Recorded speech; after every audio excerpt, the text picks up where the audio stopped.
My name is Hannah Brooks. I'm 36, an interior designer who's been working out of Dallas, Texas for years now. For the last 6.5 years, I've been quietly covering the mortgage on my parents' house, the same place where I took my first wobbly steps, scratched my name inside a closet door, and once believed every corner held love. I never hesitated with the payments. In my mind, I was safeguarding the place that carried my childhood and kept my family's roots intact. If you've ever poured yourself into helping family, only to find yourself shut out when it mattered most, you'll understand what comes next. Share this with someone who needs to hear they're not alone. I wasn't ready for the blow that was about to land. My younger sister Rachel, who's 6 years behind me, was marrying Ethan Whitmore, the hometown golden boy from a family that practically runs half the luxury car dealerships in North Texas. The wedding took place at the Adolphus Hotel downtown, dripping in imported orchids and gleaming crystals. It was the kind of event where you stop trying to imagine the cost because the numbers would make your head spin. That morning, I fussed over Rachel's veil, reminded the makeup artist to keep her eyeliner waterproof, adjusted table centerpieces, fetched champagne, and made sure every smile stayed in place, because Rachel's wishes weren't requests, they were orders. I told myself it was all for the sake of family peace. After their first dance, the ballroom filled with applause. Rachel's gown glittered under the chandeliers. Everyone leaned forward when our dad, Robert, took his place at the head table, champagne in hand and that familiar mischievous twinkle in his eyes. I smiled, bracing for one of his classic toasts, maybe a funny story from her childhood or a light-hearted jab about how she always got her way. Instead, his tone shifted. Your mother and I have been thinking a lot about the future, about building a solid start for a new family, he began, looking straight at Rachel and Ethan. Then came the hammer. We've decided to give you the house. The one on Maplewood Drive. It's yours now, to fill with memories the way we did. The air seemed to drain out of me. Cheers erupted, silverware clinked against glass, and Rachel crumpled into Ethan's shoulder, crying with joy. My mom stood beside her, glowing like she'd just crowned a queen. I sat there, stunned. They hadn't spoken to me about it, not even hinted. For more than 6 years, I'd been transferring that payment on the first of every month, faithfully, quietly, while they promised me that someday the house would be mine. That it was part of my future. My fingers clenched around the stem of my champagne flute. It shook just enough for me to notice, but I refused to set it down. Surrounded by smiling guests and golden light, I realized this wasn't just a generous gift. It was a betrayal. And that night became the moment everything started to unravel, because the daughter they assumed would stay quiet, was gone. Looking back, I can't say I never saw it coming. The signs had always been there, wrapped up neatly in justifications and ribboned excuses. You don't recognize the storm when you've been raised inside it, you just learn to hold your breath longer. Rachel and I were born 6 years apart, but it felt like we'd been raised in 2 entirely different households. We grew up in a modest 2-story on Maplewood Drive. It wasn't fancy, but it felt permanent. Creaky floorboards, Sunday morning pancakes, the ceiling fan's low hum in summer. Dad worked as a CPA for small businesses. Mom, Linda, taught 3rd grade at the local elementary school and ruled over family photo albums and themed birthday parties. When I turned 11, I wanted a sleepover, 3 friends, homemade cupcakes, movies in the living room. Mom called it too expensive, pared it down to 1 friend and a store-bought cake. I got it, money was tight. I didn't complain. 3 months later, for Rachel's 5th birthday, our backyard looked like a carnival. Balloons, a clown, a rented bounce house, even a glitter tattoo artist. I stood on the porch, paper cup in hand, trying to figure out when the rules had changed. At first, I told myself it was just because she was the baby. That's what people always say, the youngest gets doted on. I repeated that thought when I had to wait a year for braces so insurance would cover more, while Rachel got hers right away. When I turned 16, I got driving lessons. Rachel, 5 years later, got a gently used Honda Civic with a bow the size of a beach towel. When I'd ask about it carefully, politely, my parents always had explanations. Money's better now, or she just needs a little more help than you, and most often, you're so independent. Independent. That word shadowed me everywhere. They didn't see the cost of it. By high school, I knew that if I wanted something, I'd have to earn it myself. At 14, I started babysitting. At 16, I was a cashier at the local hardware store, memorizing product codes and smiling through exhaustion. Rachel? She only needed to keep her grades average. That was enough for them. So when I sat frozen in that ballroom years later, champagne glass trembling, it wasn't only about losing the house. It was everything the house represented, every moment I'd quietly accepted less, every time I'd smiled through disappointment. I had trained myself to live with being invisible. But that night, something cracked. It wasn't just childhood that taught me to go without, it was the years after too. Independence stopped being a virtue and became an expectation. I'd stopped asking for fairness, stopped hoping for help. I began working young, not for pocket money but because I needed to believe I could control something in my life. At 14, I juggled babysitting for 3 different families.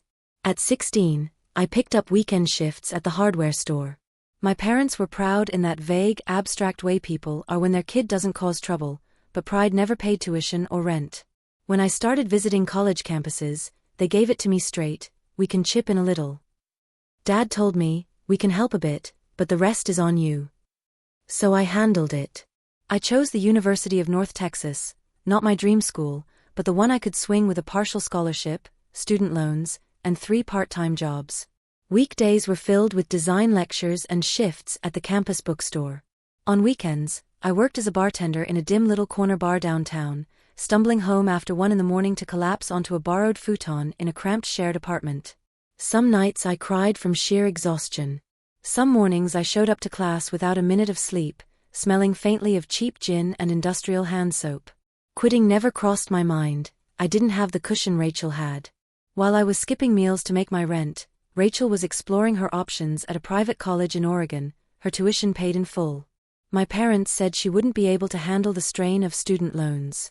"She's not built for that kind of pressure," Mom told me. "You're stronger. You've always been strong. Strong. Independent. Responsible." Words that feel like praise until you realize they're also permission to overlook you. When I graduated, there was no big celebration, just a quiet dinner and a card with a $120 check inside. Rachel's graduation?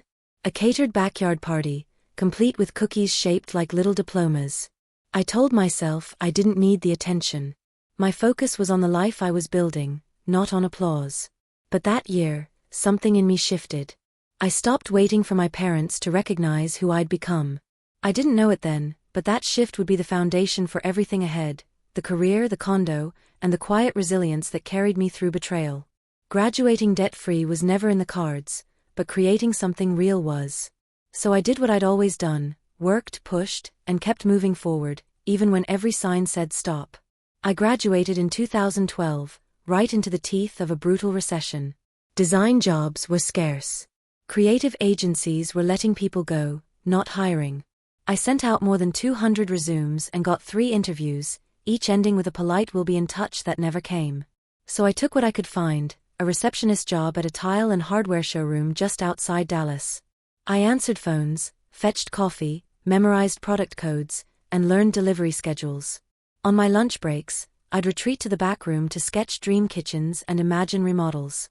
At night, I signed up for whatever certifications I could afford: lighting, 3D rendering, color theory. Weekends disappeared into small freelance gigs, redesigning a friend's guest room, painting murals in nurseries, staging homes for realtors who barely looked at me but loved the end results. I lived in a 1-bedroom that always smelled faintly of mildew and was either sweltering or freezing.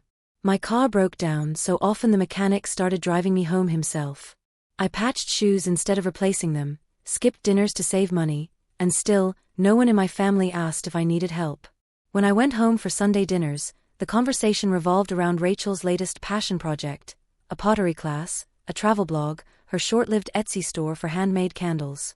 She was finding herself, and I was quietly losing pieces of me to exhaustion. But I stayed silent, because to them, I was fine. Because I never let them see me crack. Because deep down, I thought that if I just kept working, maybe they'd finally notice. The turning point came in my 3rd year at the showroom. A client came in looking to remodel her vacation place on Lake Louisville. Her designer had bailed last minute. Desperate, and over-prepared, I offered to step in. I pulled together mood boards, fabric swatches, and a lighting plan on the spot. She said yes. That one project led to 3 referrals, then 6. By the end of that year, I was no longer behind a desk. I was designing full-time, with a client roster that actually respected my talent. I moved into a brighter apartment, leased a dependable car, opened a small studio in East Dallas, and brought on part-time help. I was still tired, but for the first time, I felt seen. Not by my family, not yet. But by the world outside them. And that mattered more than I realized. The shift came quietly, as most things in my family do. No grand announcement. No explosion. Just a phone call that changed everything. It was late September. I was working late at my East Dallas studio, finalizing mock-ups for a lakeside renovation.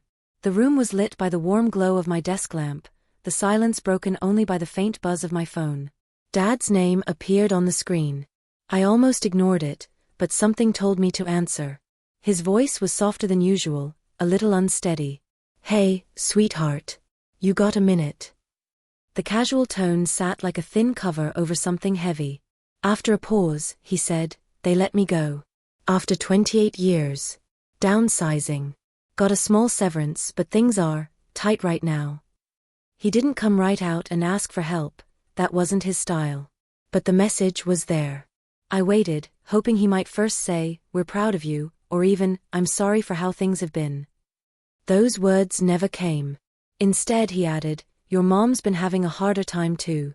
Her joints have been acting up, and she's cut back on hours." I closed my laptop. That night, I drove to Maplewood Drive for the first time in months. The house looked smaller than I remembered.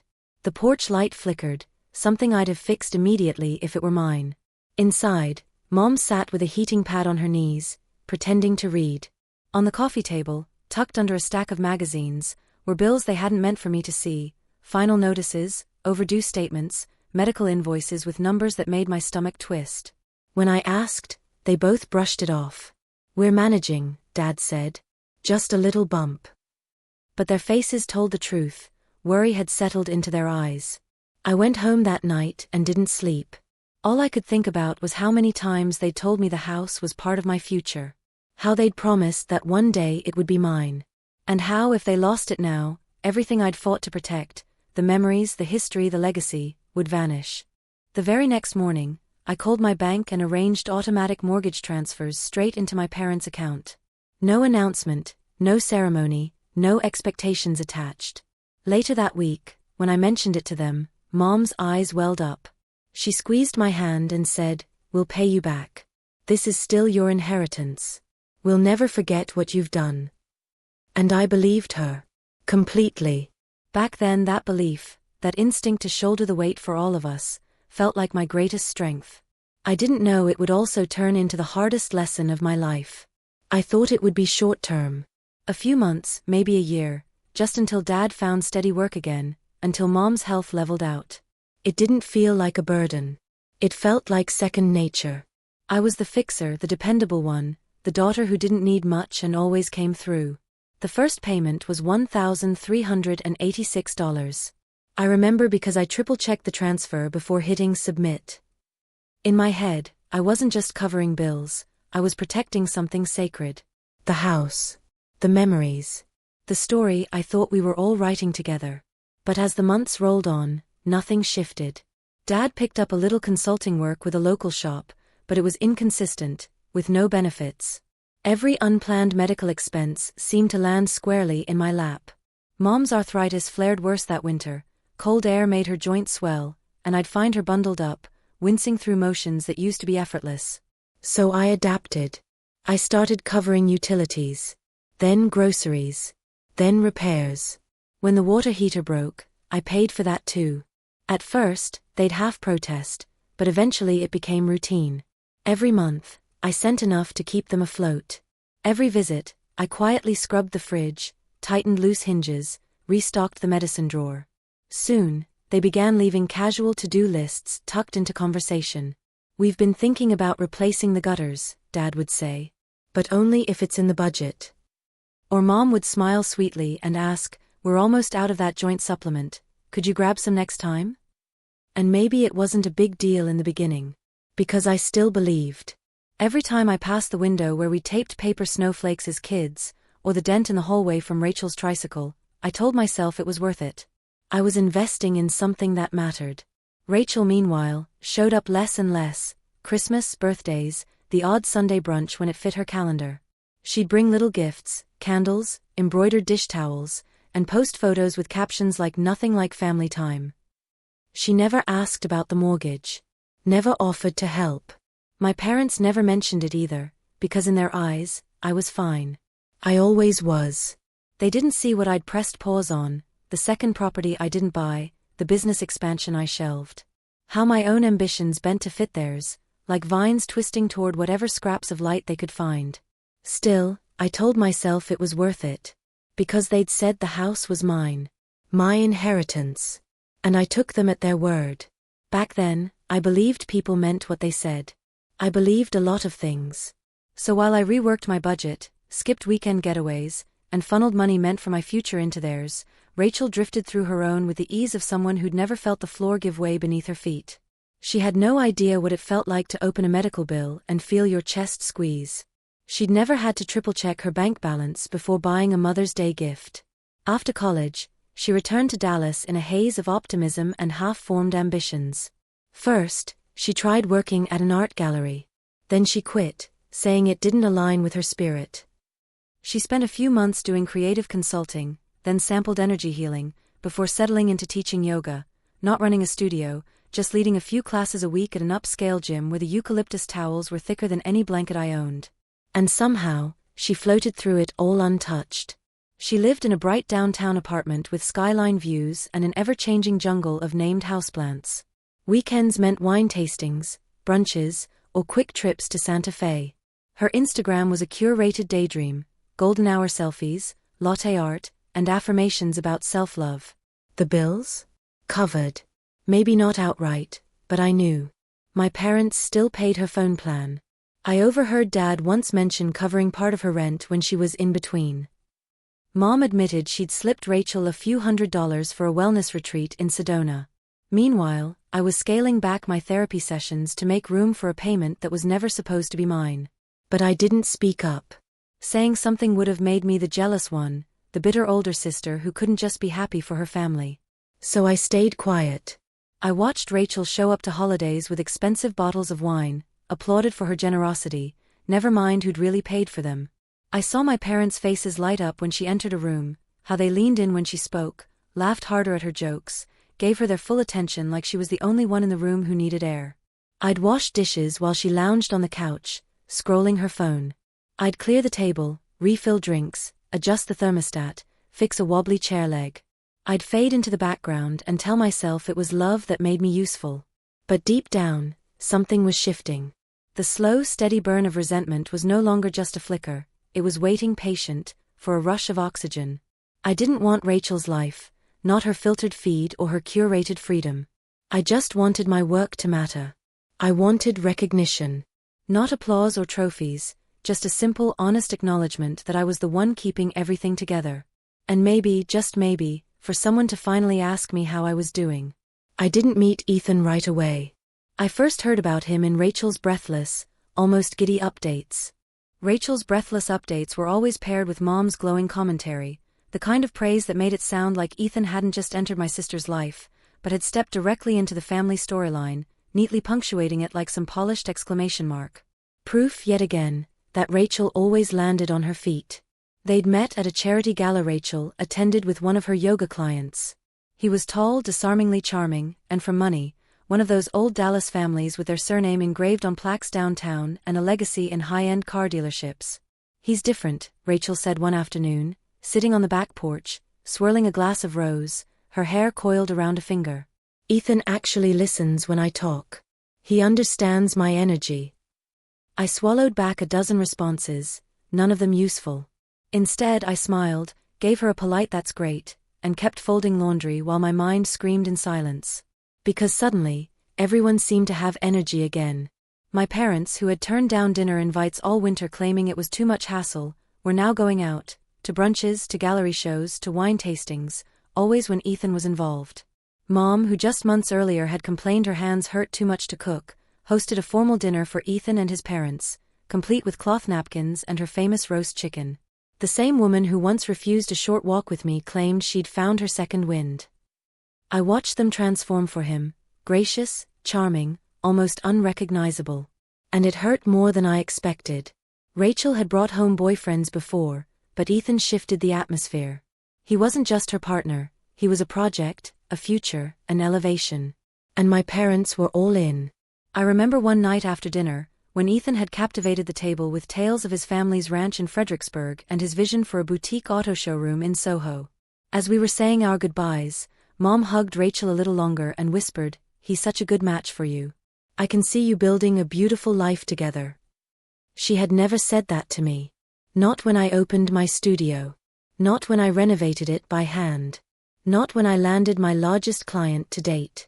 I didn't have an Ethan. I didn't have a last name that made people straighten in their seats. I had grit. I had late nights. I had exhaustion. But beautiful? That word seemed reserved for Rachel. From then on, every family moment was shaded by Ethan's presence. And each time I saw my parents light up around him, I felt myself fading further into the background. What I didn't know then, couldn't have known, was that this wasn't really about Ethan. He was just the first domino. The real blow was still coming, the moment they would hand him everything I had spent years protecting. Things moved fast after Ethan appeared. By early spring, barely half a year after their first date, Rachel was flashing a diamond the size of my thumbnail. Her engagement announcement lit up social media for days, complete with a hashtag #RachelAndEthanForever. What it really meant was that my family's center of gravity had shifted again. I didn't expect to be the focus, I never was, but I didn't expect to feel so firmly shut out either, like a child pressed against a window, watching the laughter and warmth from outside. The engagement party was at the Claiborne Club, a hilltop venue west of Dallas with sweeping skyline views and more valet attendants than I could count. Ethan's family had connections, of course. The guest list was a mix of executives, gallery owners, and more double-barreled last names than I'd ever heard in one place. I almost skipped it. I had 2 major project deadlines, but Mom insisted. "It's important we show up united," she said. I foolishly thought she meant all of us. I arrived in the same sleek black dress I'd worn to a client gala a few weeks earlier. Elegant, understated. I brought a gift, wrapped with gold ribbon, something Rachel wouldn't care about, but Mom would notice. Inside, everything sparkled, glassware, centerpieces, Ethan's perfect white-toothed smile. Rachel drifted through the crowd like she owned the room. My parents were already deep in conversation with Ethan's family when I found them. Their faces lit up when they spotted me, and dimmed almost instantly. There was a flutter of introductions, a quick, "This is Hannah, the older sister," and then the focus snapped back to him. I stood at the edge of the group, sipping champagne, listening in, trying to feel like I belonged. That's when I overheard it, Mom, standing just a few feet away, chatting with a cluster of Ethan's aunts. "The wedding gift is going to be absolutely perfect," she said. "Something they can truly build their future on." At first, I thought she meant something symbolic, wisdom, maybe, or furniture. But the way the women's faces softened, the way one clutched her pearls and murmured, "Oh, how meaningful," made my stomach knot. Later, I asked Mom about it. She laughed it off. "Nothing's decided yet. Just ideas. Have you tried the crab cakes?" But the unease didn't go away. Especially not after I noticed the way my parents and Ethan's parents kept slipping off for quiet conversations. The sidelong glances. The polite, too wide smiles. They were planning something. And whatever it was, I wasn't meant to be part of it. It wasn't just that Rachel was getting married, it was the speed, the secrecy, and the sudden way everything that had once been shared, even the quiet, unspoken understandings, became theirs instead of ours. That week, I tried to bury myself in work, but the unease clung to me, subtle and persistent, like a draft you can't quite locate. I told myself I was probably overthinking, that maybe the champagne at the engagement party had made me overly sensitive. But the feeling kept tugging, steady and sure. A week later, Dad called. "Think you could bump up your help just for a little while?" he asked. "Roof's showing some wear. We've got a contractor coming by for an estimate. Nothing urgent, but we'd like to handle it before the weather changes." I didn't even pause. That afternoon, I transferred an extra $2,050 into their account. That weekend, I stopped by Maplewood Drive to drop off a new humidifier for Mom. No ladder. No tarp. No contractor van in sight.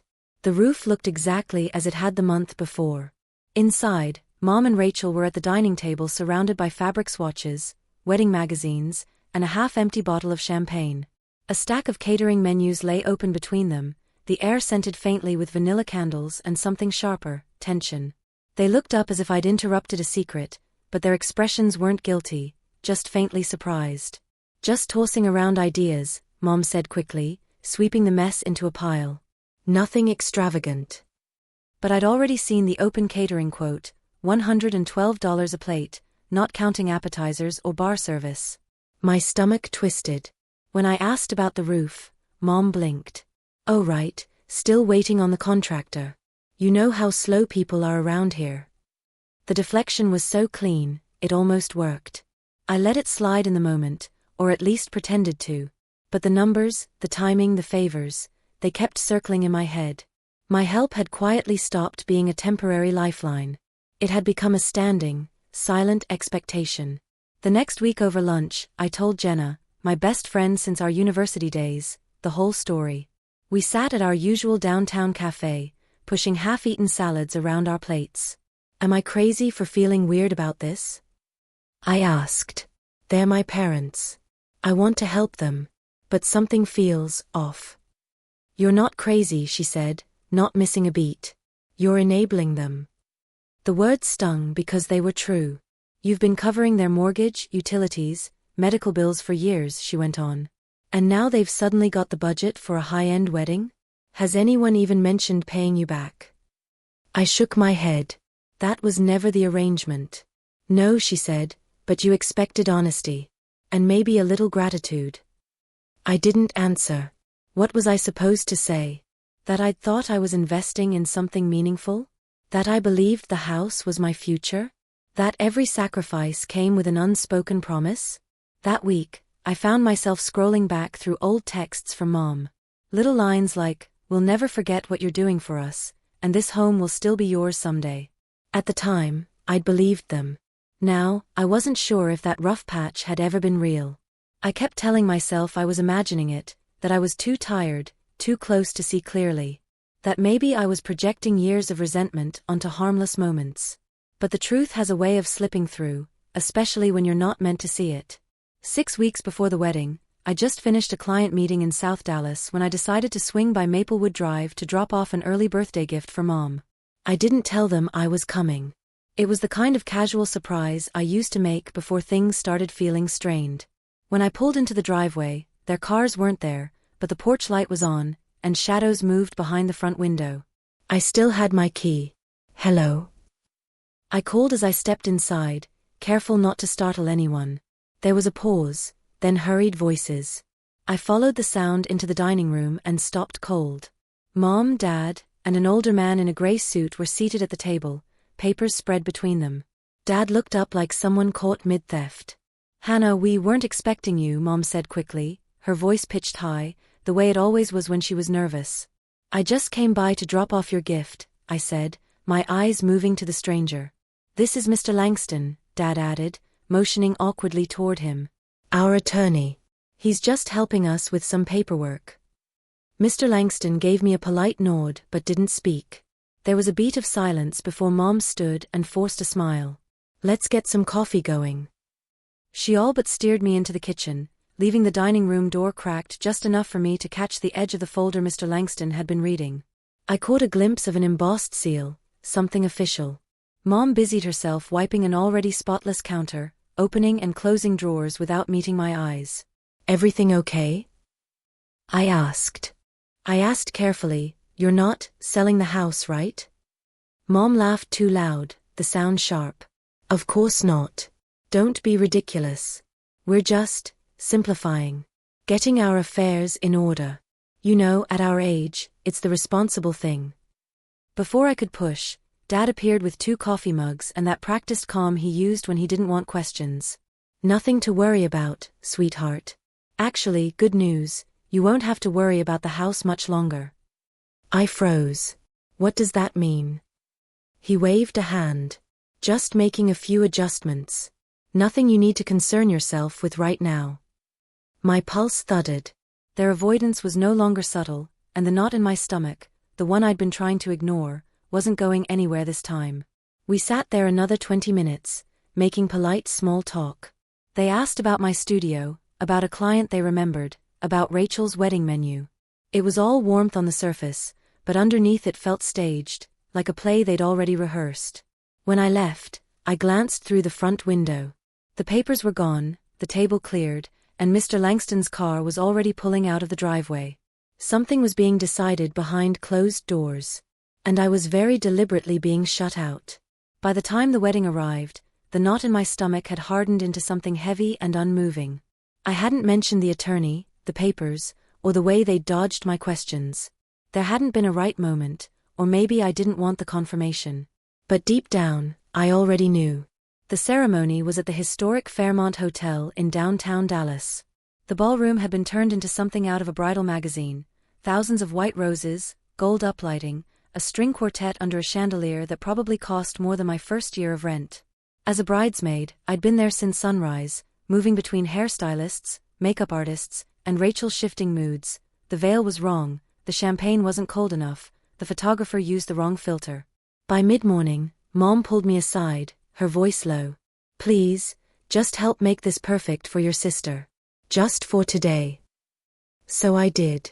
I fixed the veil, held her hand when her shoes pinched, fluffed her gown, made jokes to break tension, and tracked down the planner when the place cards were out of order.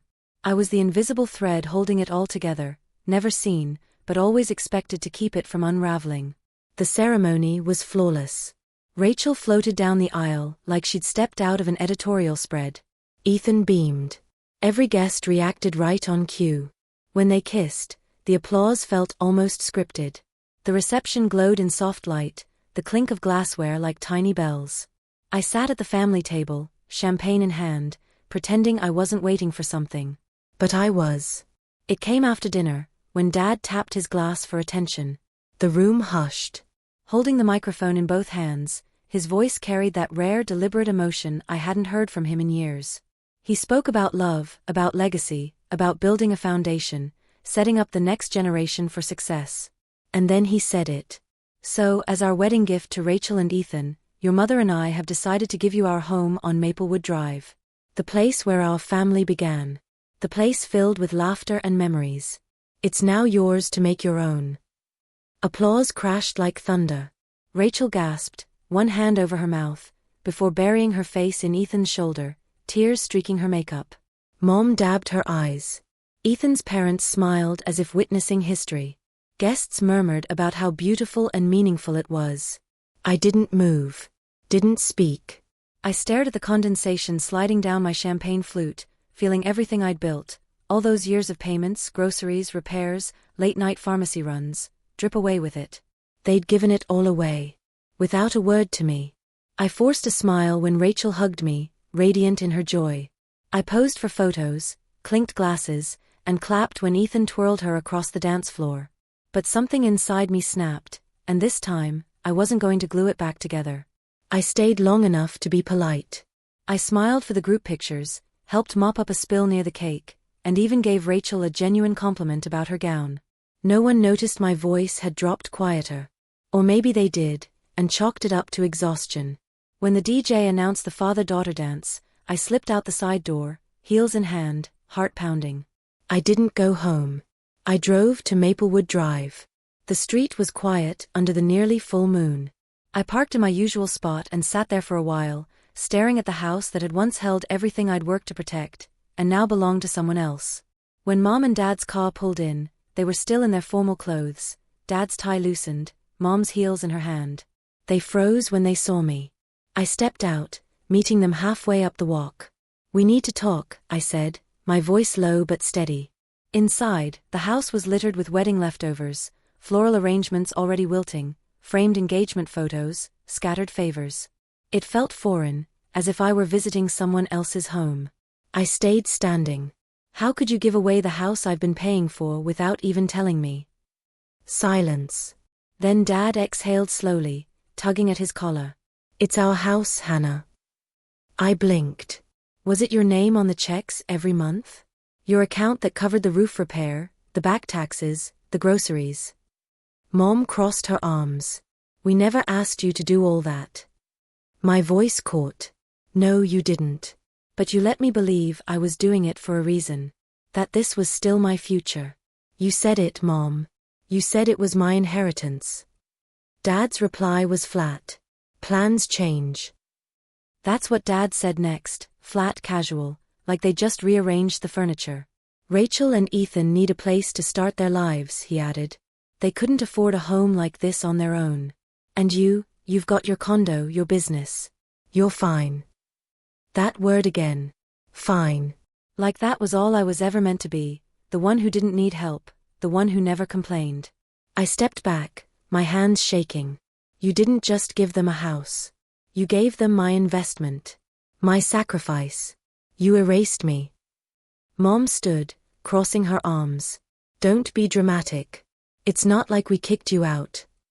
You didn't have to, I said. You already decided I didn't count.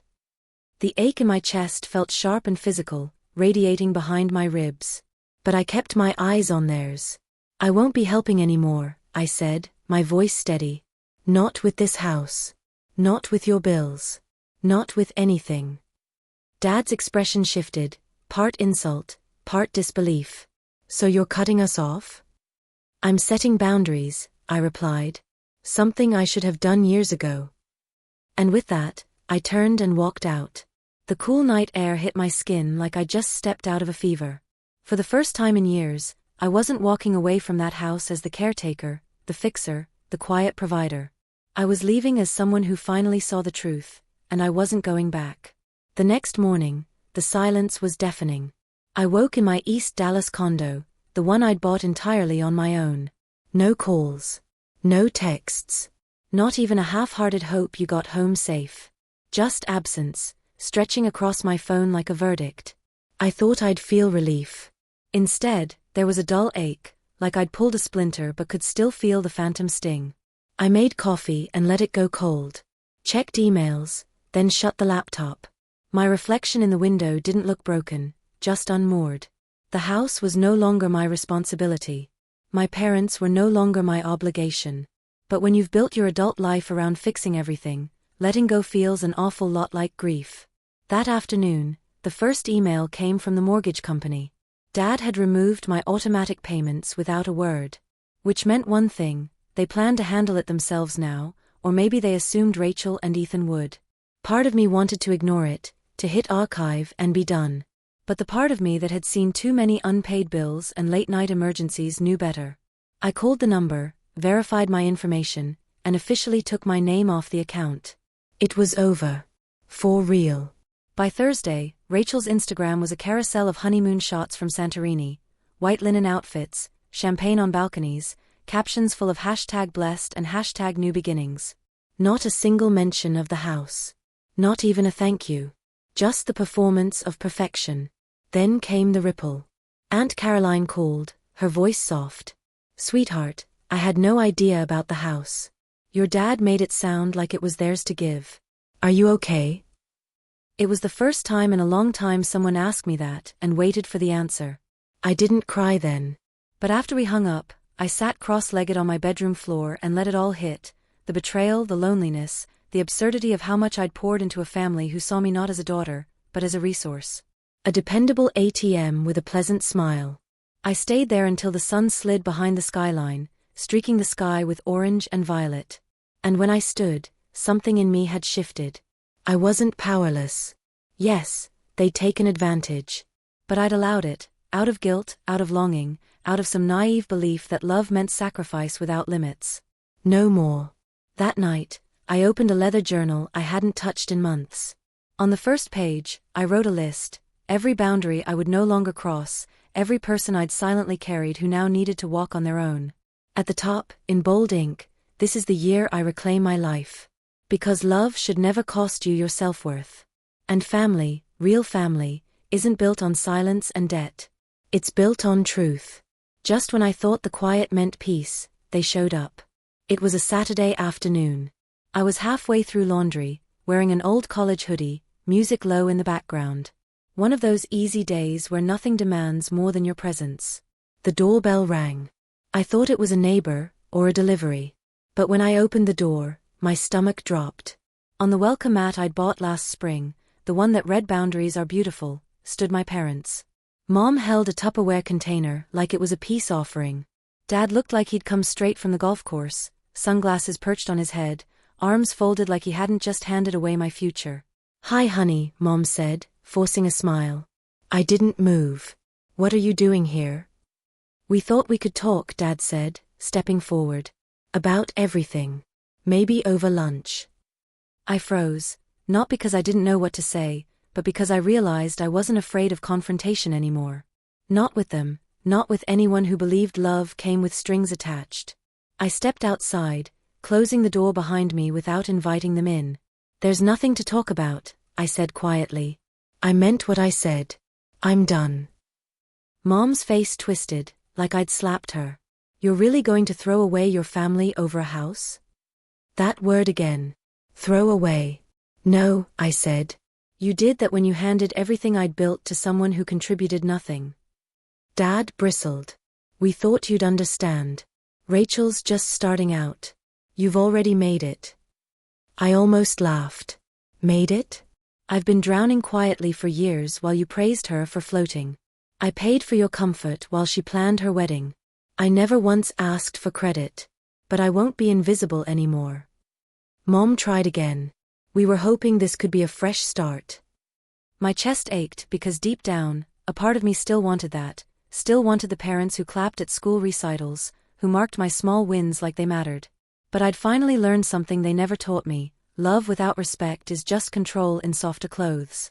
And I wasn't wearing it anymore. When no one else had been paying attention, and truthfully, those people had stopped showing up a long time ago, I realized something. "This is my fresh start," I told them, gesturing around me. "Right here. In a space that's mine. Free from guilt. Free from expectations." They stood there a few seconds longer, clearly registering that I wasn't bluffing this time. I wasn't bending. "I wish things were different," Dad said finally, his voice low. "So do I answered. "But wishing doesn't fix what you broke."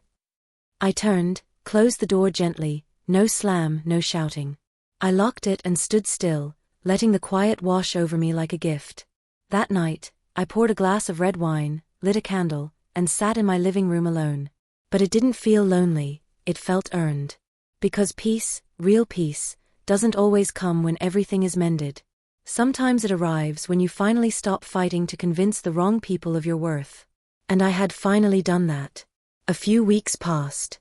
The quiet stretched out like a quilt I hadn't realized I'd been missing. My phone stayed still, no surprise texts, no passive-aggressive jabs. Just space. Pure, uninterrupted space to breathe. Then one afternoon, tucked between a stack of bills and a grocery coupon booklet, I saw it, a handwritten envelope. No return address. Just my name in Rachel's familiar looping script. I froze, thumb hovering over the flap. Part of me didn't want to open it. Not because I feared her words, but because I wasn't sure she deserved my attention anymore. Still, maybe it was the last thread of sisterhood that hadn't fully snapped. I broke the seal. 2 pages. No apology in the first paragraph. Not even in the second. Instead, she started with childhood memories, the kind I'd buried under years of responsibility and invisible labor. "Remember when we used to build forts in the den? You always made the better roof." I kept reading. She brought up the house, said she didn't really know I'd covered the mortgage for years. That Mom and Dad handled everything, and she assumed I'd just helped here and there. Helped here and there. I almost scoffed. But the truth was, I had made it easy for them to believe that. I paid bills quietly. I deflected thanks. I shrugged off praise. Somewhere along the way, I'd trained them how to overlook me. Rachel wrote that since coming back from her honeymoon, she'd started to see things differently.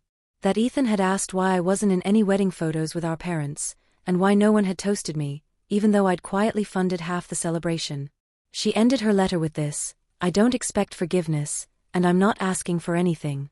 But if you ever want to talk, sister to sister, I'm here. No expectations. No guilt. Just me. Just me." It was the first time she'd addressed me without comparison, without an angle, without the shadow of what I could give. I didn't cry. I didn't run to call her. Instead, I folded the letter and slipped it into my journal. Not because I was ready to respond, but because it was the first time in a long time that someone in my family had spoken to the real me. That night, I walked to the park near my condo, the one with the bench that overlooks the Dallas skyline.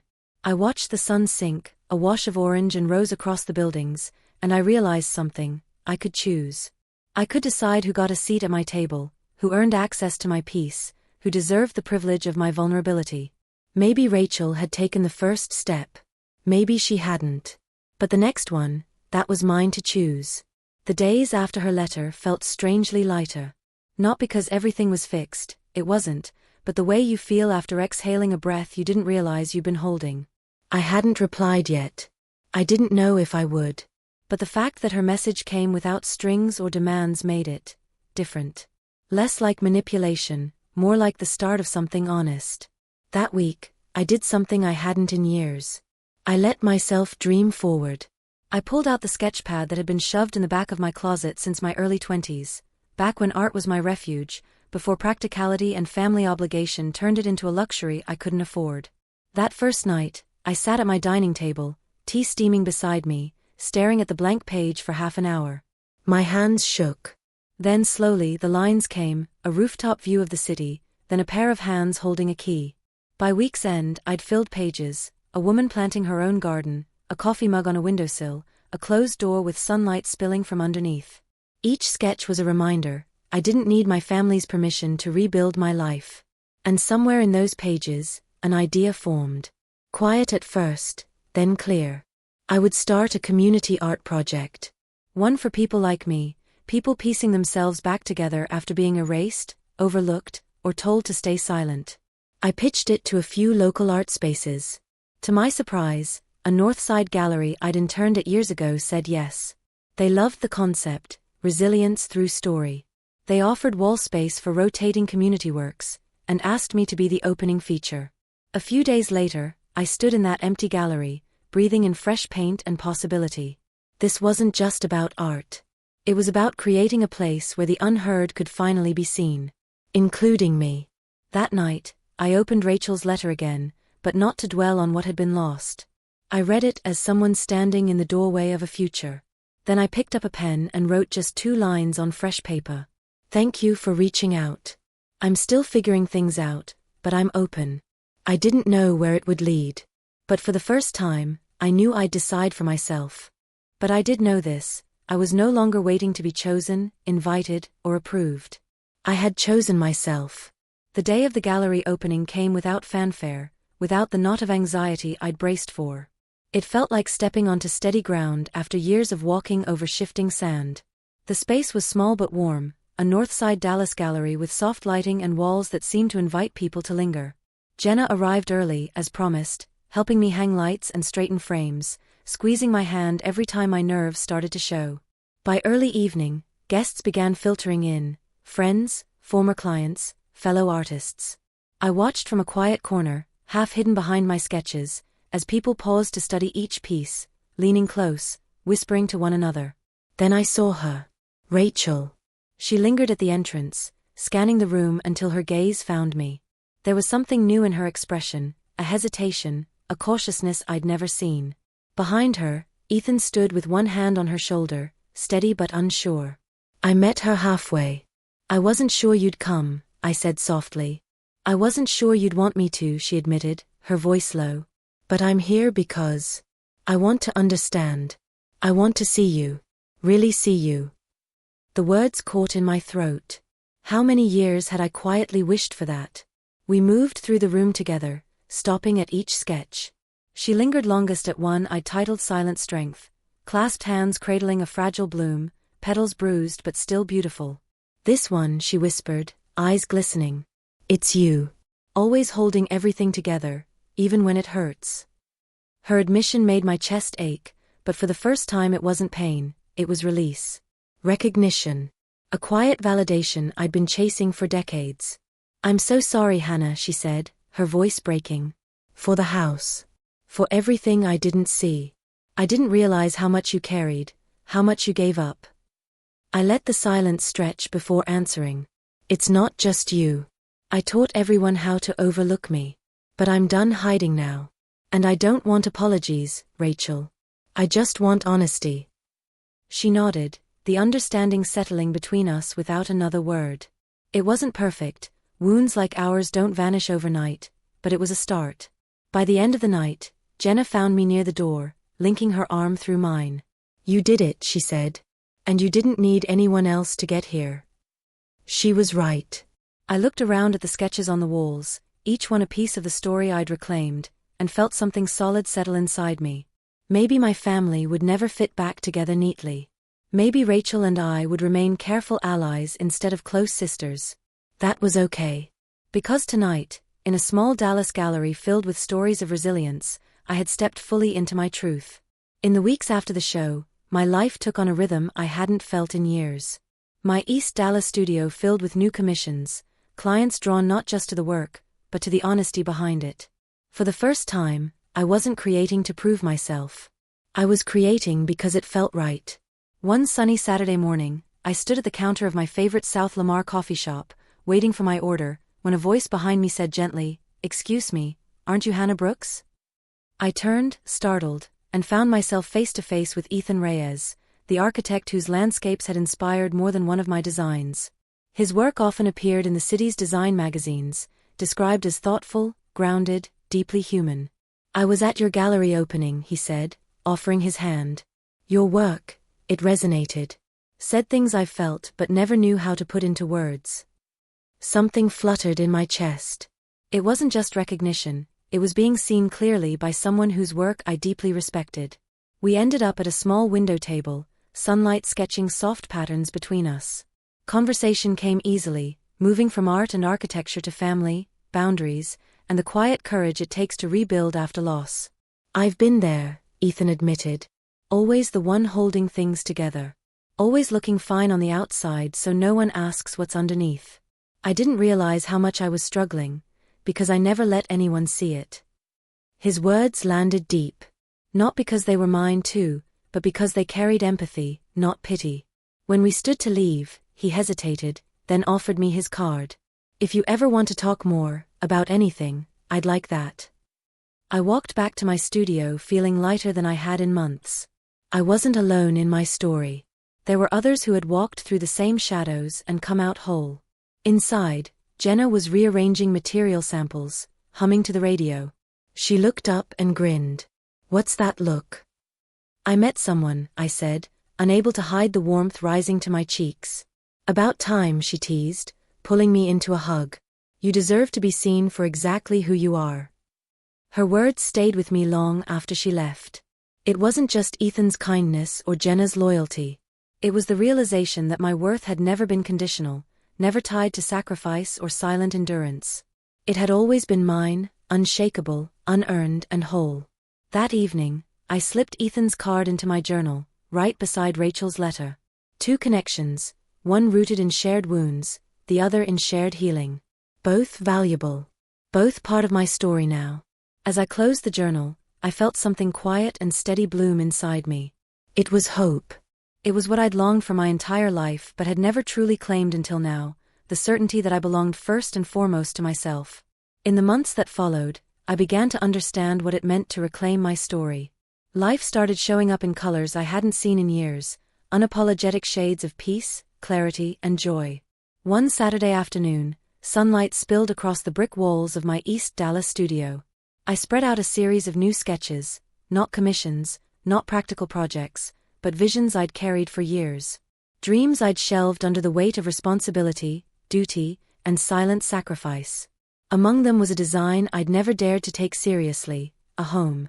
Not just any home, but one built for me, shaped around my soul instead of someone else's approval. A sanctuary where every corner would be mine. Before I could second-guess myself, I reached for Ethan's card and dialed. He answered on the second ring, his voice warm with surprise. "Hannah," he said. "I have an idea," I told him, my heart pounding. "Something I've wanted to do for a long time. And you're the only one I trust with it."